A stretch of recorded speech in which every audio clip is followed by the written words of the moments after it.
Welcome, guys, to hopefully what's going to be another episode, a better episode of the Need for Speed Most Wanted Mod Showcase. After the huge disappointment that was the last episode, today we're going to be focusing on three Roadsters. It's going to be an all Roadster fest, and we're going to be starting off at the low end of the scale with the Mazda MX-5, the brand new Mazda MX-5, in fact.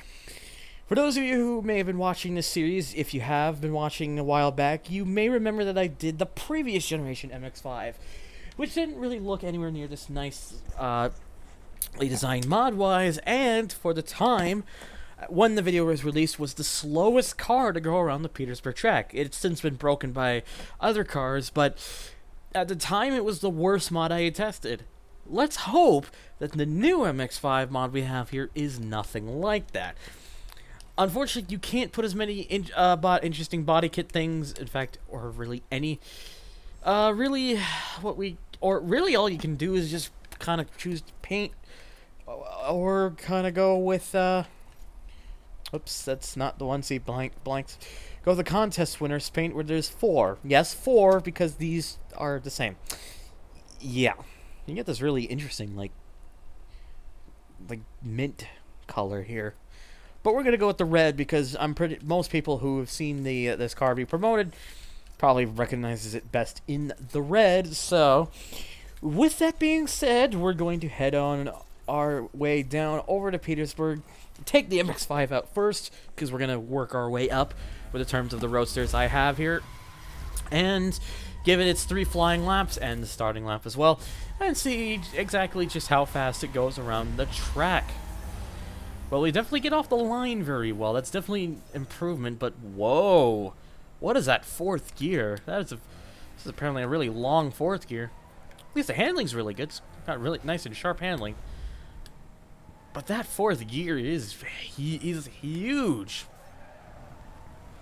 I mean, great handling helps allow it to keep picking up speed easily, but what is with that 4th gear? What is going on there?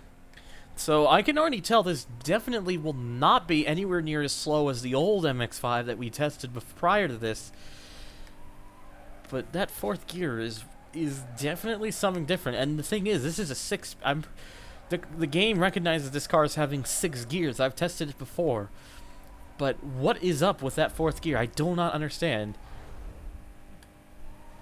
I mean, we can at least still get to a pretty good high speed with it, and there we go, with a 58.48, it's nearly the same pace as that Subaru BRZ we tested in the previous episode on the warm-up lap, which means the MX-5 will probably do around, middle of the pack, I'd say. Would more than likely be middle of the pack, so. All we gotta do is just get this car around. There we go, nicely done. Yeah, it's a much nicer experience to drive this MX-5 over the one I had previously done in this series, especially considering it's a much nicer looking MX-5 too. But I think the modder may have had a bit of a brain derp with the gears. The 4th gear should not be anywhere near this long. It's just a bit silly. As far as I remember, I believe this car replaces the Renault Clio. I think. Look at that, 54.46. So yeah. That's actually just slightly above the halfway point. That's a pretty good time, I'd say. It's a lot better than the old MX-5. This is, well, if you need an MX-5, if you really like the MX-5 and you need a good MX-5 mod, if you're willing to settle with this weird 4th gear, then you might want to go with this. But yeah, it's also not a lot nicer looking. It doesn't have those weird texture glitches that the previous MX-5 did. This one is all nice and clean. To be fair, it's also a newer mod. It was made, I think, it'd be earlier this year, I believe. So it's a much newer mod, so it's a lot nicer and everything. But despite that 4th gear, it's a really good driving car. In fact, we even managed to shake off a little bit of extra time, now down to 54.33. Maybe just coming off the jump, you could just see it's so weird. It's just we have all these cars, and we have like this here that's like it's kind of like idly, like it feels like it's kind of just cruising because of the low RPM, but it's really going. But it's going a lot faster to be considered cruising. It's so strange. It's just big brain derp from the modder. I'd be guessing. But yeah, this does drive a hell of a lot better than that previous one I had looked at way back when. It's a much nicer, much nicer mod. So this is, if you like the MX-5 and you need a good mod, this might be what you would want, because considering it replaces the Clio, it makes a very excellent choice to replace it too, considering the time I was getting there. But did we do the best on the final lap? Yes, just a 54.25. That's a pretty good lap time, I'd say. Very impressed. So at least after the last episode of being a big disappointment, we're on the right track. Our next car is one of my all-time favorite BMWs, the Z8. I absolutely adore this car. It's one of the last fantastic-looking BMWs, in my opinion. It's also just really unique. Just the styling is just really nice. I really enjoy it, and this car is very mixed, and it just depends on where you're from. The U.S. market the press loved this car. They gave it some really nice praise. But over in the UK, the praise wasn't as high. I mean, there were people who liked it, but some people over in the UK weren't exactly as thrilled. In fact, Jeremy Clarkson, formerly of Top Gear, now of the upcoming Grand Tour, is a notable detractor of this car. He said it felt like driving like a big lorry or something like that. It wasn't a very great car. But I don't agree. I love this car. And I'm fearing for this car too, because when I was tuning this up, it looks like it had the lowest top speed end of all these cars, and that's like, we might have the slowest car on hand. Now, this is also considerably the oldest mod we have here in today's episode. This mod dates all the way back to 2007. So, it's it's definitely a bit of an older one, to say the least. But maybe. So, if it's not great, I might give it a little bit of a slack, considering the fact that, mods were just starting to happen and people were probably kind of tinkering and figuring out how to get it working really well. I mean, that's my guess, at least, but I'd say this isn't too bad so far. I mean, for a mod coming from 2007, it looks fantastic. It's a really excellent looking mod from the time. But it does seem to have that low top end does seem to be a bit noticeable. Handling isn't too bad. It's not great, to say the least. The MX-5 definitely turned a lot better than this, but to say the least, it's at least decently controllable enough. Again, though, if only it had a better top end, it probably would be, kind of just below the mid-range at least, which I guess would have been okay enough for me. But yeah, this isn't really wowing me. This replaces, I believe, the 911 Turbo, which in its own right was a bit of a disappointing vanilla vehicle, but this wouldn't be doing you any favors, and it pains me to say that because, again, I'm a huge sucker for the Z8. It is one of my favorite BMWs, but it's not really fantastic so far. It's not wowing me. It's just meh. It's a meh car so far, and to have to say that for a Z8 is really disappointing, to say the least. But, it at least doesn't handle like a lorry or a big truck in this game. It at least has some turning abilities. I mean, I can't imagine it was actually that bad. Then again, I've never driven this car, so I wouldn't know. 1 minute, 0.71. Fucking hell. Really would have liked to see this car do better than this. Again, especially considering that, again, a 2007 mod, and it looks this nice for a 2007 mod. It's not a Hot Pursuit 2 conversion. No, sir, this is from something else, at least. Could be based off of a 3D model. Possibly, I don't know for sure. Of course, though, if people were wanting to do a new BMW Z8 mod, you could just use the car from like Forza 4 or something, rip it from there, and then just put it into the game. You'd have a really nice, high-detailed Z8 mod, because the Forza 4 models, even coming from an Xbox 360 game in 2011, they look fantastic, really nicely done in that game. Anyways, we come up, and man, 1 minute point 8. I have a feeling, I have a very strong feeling that if you really push this car, you push it to the limits, it probably can do just under 1 minute. But that's going to be a pretty difficult task, I'd say. I tried to turn kind of, you know, try to get somewhat close there. I want to just make this possible. Trying to keep this thing off the walls.